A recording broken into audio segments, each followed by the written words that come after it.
First up is Mary Ann Piette. Mary Ann is a senior scientist and director of the Building Technology and Urban Systems Division at Lawrence Berkeley National Lab. She's also the director of the Demand Response Research Center, which is the subject of her talk today. She's got a great presentation, hopefully clue you into the future of building and device integration and how we can use that integration to shake, shift, shim, and shimmy our energy demand. Thank you. Thanks so much. I think my mic's working okay. You can hear me? No? No? Let's try me. Go for it. Okay, so how many of you have heard of the duck curve? Okay, so most of you, I brought a duck and we have some show and tell. So putting the duck on a diet, this is a good one. Some people say teaching the duck to fly, and some people say making it a halibut. So just think back, flattening the duck. And we are changing the way we generate electricity, and so we need to change the way we use electricity. So we're moving from a large scale remote systems to more local systems that are distributed, and that's really changing the way the electricity system works. I have here 1 watt, 1 kilowatt, a megawatt, and a gigawatt. So we'll be talking about all these scales, a LED bulb, a home, a large building, and the grid in California peaks at about 50 gigawatts. This is the duck curve. Below is the nuclear, thermal, hydro imports, and the total's the top. If you take the energy we need minus the renewables, you get the duck. March, July, and October have different shapes. So this is the duck curve many of you seen. The duck is getting fatter. We need to make it skinnier. The duck's neck needs to come down as well. So think like this. So that's the goal of what we're trying to do. So we need to be able to control loads, and we need to be able to measure the loads that we're trying to control. And we're doing a lot of this, but we need to understand what the priorities are for the kinds of end uses that can help us use more. So the shape, shift, shed, and shimmy are the 4 services that we've been modeling. So we've been looking at all the electric loads in California and using prices, using reduction, using changing the loads, and then shimmy. And I'll go through each of these for you. So essentially, this is a study we did for the California Public Utilities Commission and looking at the end uses that exist in California.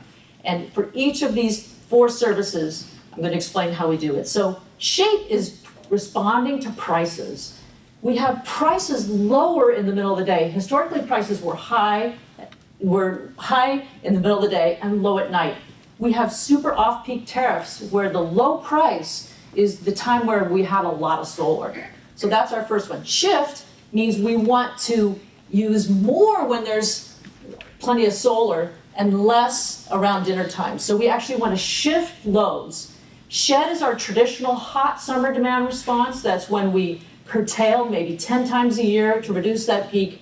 And then the final one is the shimmy, which you're going to see after the shed, which is this one that goes up and down. This is what we call load following. This one requires controls to be fast.